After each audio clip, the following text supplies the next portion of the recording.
How does handling like the news and these issues, compare to your sports background and when you were just covering sports? Do you like this because it's all encompassing and it kind of deals with a lot of the issues that the country's facing? Yeah, it's my time. It's what I feel very passionate about. I'll always love sports. I'll always have a toe in the water when it comes to sports. That's just like, to me, almost like a hobby.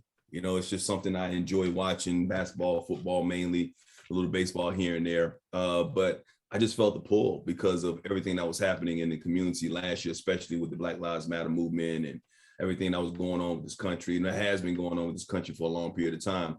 I felt like it was something that I needed to speak out on. And I was very opinionated even back then, very passionate about it. And having this platform allows me to be able to have a conduit for that passion. I love it. Well, you've also been doing some acting since you were here last. Yeah. You appeared in a play, Yeah. Misunderstood in LA. Misunderstood. That was misunderstood. Go ahead. I'm sorry. I was going to say, tell me all about that. Misunderstood was great. Great playwright. Jorge Sanchez wrote, a good friend of mine. He's done 3 or 4 plays here in the LA area that's gotten rave reviews. He and Morris Chestnut, who was the executive producer, I think a lot of people know who Morris Chestnut is.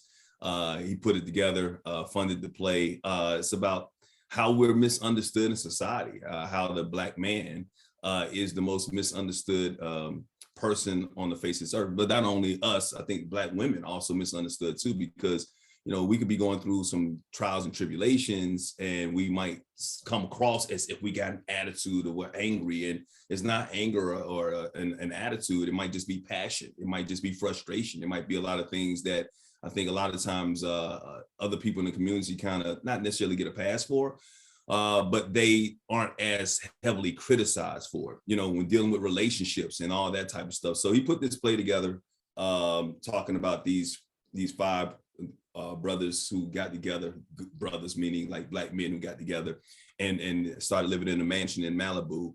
And you started finding out different aspects about their lives, about how they misunderstood in certain ways, the dating patterns, who they date, and when they date, if they play around, if they're out of a job, if they are a Black Republican or whatever. And then one of them has a really deep secret that he's never told anybody about.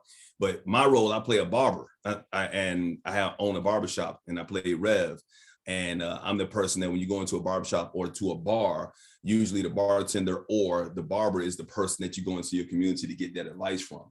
Yeah. So I was the guy that had that sage old advice when people would come and give me questions and I would give them advice. But I realized that I was also misunderstood. I was misunderstanding a lot of people as well, because even though I was giving advice, Rev still had a lot he needed to learn as well. So it was a great play. We had 6 shows, all of them were sold out, rave reviews, and maybe one day we'll take it on the road. That would be amazing. Do you think like with everything that's happened in the world, like, do you think a lot of these misunderstandings, has the needle moved, do you think?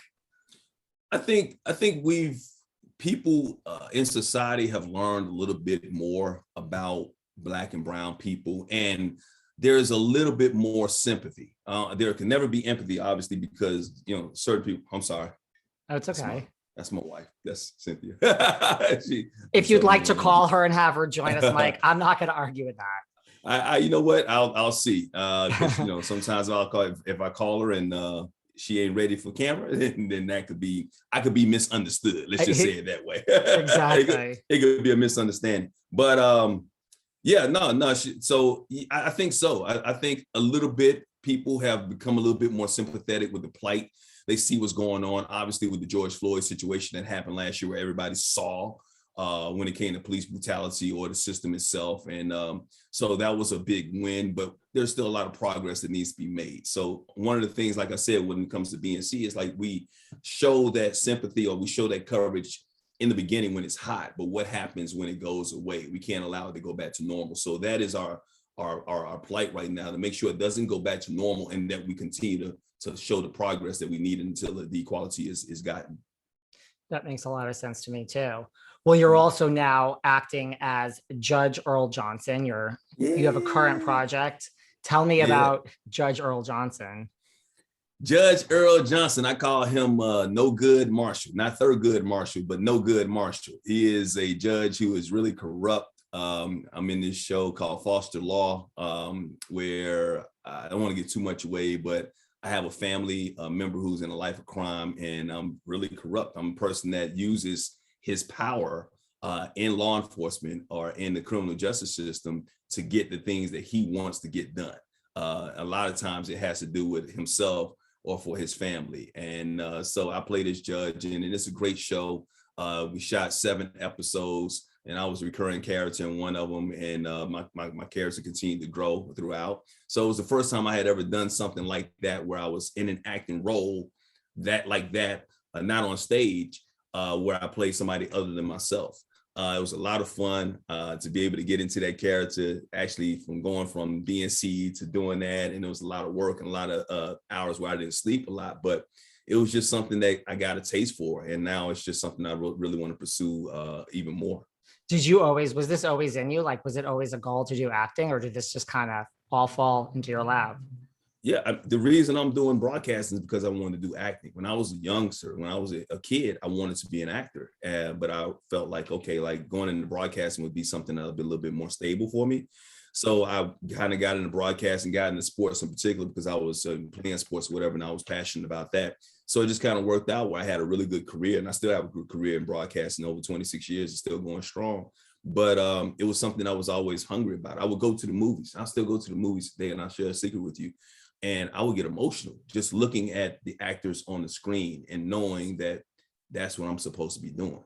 So there is a pull that I have when it comes to the theatrical world that I am now starting to listen to and starting to pursue and go after. And so it's been good. It's been a nice ride. It's been even just doing the auditions, maybe not even getting the call back or getting a call back and getting excited about it and not getting it or whatever.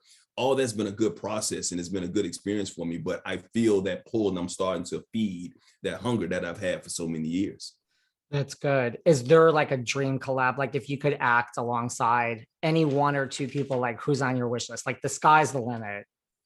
Oh, obviously, everybody will say Denzel. I think I would need to work my way up to Denzel. Denzel might be intimidating right now, but I think I could hold my own if I really got into it. But Will Smith is my favorite entertainer in this country, in entertainment, obviously. So yeah, if I could just work alongside him, get some sage advice from him, learn a lot from him, his journey, being able to see his journey from being a rapper turned actor, learning how to act and getting better as the years went on and getting the opportunities. I think that's a great success story. So yeah, if I could work alongside Will Smith, obviously. And I want to work with my wife too. I want to, hopefully we get a project where we can actually do some acting together.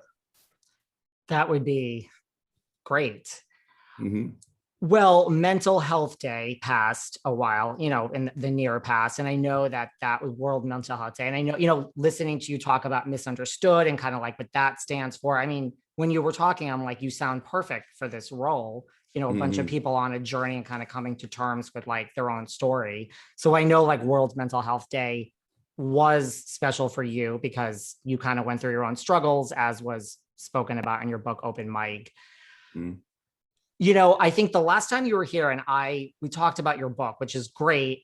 I don't think I realized I realized it was very cathartic for you, but I don't think I realized how cathartic, because I've been doing a deep dive onto your Instagram, and I saw that you said basically, if you didn't write this book, like you wouldn't be here, period, the end. Right. I'd be dead. I really, honestly, and I know a lot of people think that's hyperbole, but I really feel like if I would not have written this book when I wrote that book, I would not be here. I would have had a stroke. I would have died. Because you got to understand, when you're going through mental health, and that's another thing about being misunderstood as a Black man, a lot of times we have a lot of issues, but we put on this facade, we put on this mask, and we're always taught to be so strong. And that's, to a lot of people's, fault, whatever it could be, but it's mainly in our community, because we're taught, don't show weakness, don't show emotion. Don't admit when you need some help. Don't go and talk to somebody when you need some help. So this is the way a lot of Black men and a lot of Black people, period, are raised. So what I was doing is I was suppressing a lot of the traumas and a lot of the issues that I had in my journey along the way. A lot of it stemming from my childhood. You got to understand, a person that grew up watching his mom, beaten by a man that's supposed to be protecting her, knowing that your stepfather loves you but doesn't know how to show love because nobody taught him how to love. the things I went through in my marriages, the people I saw killed, including my best friend, just all that. That's abuse, and that's trauma that if you don't talk to somebody, you don't deal with it. So over a period of time, I started diving into work a little bit more.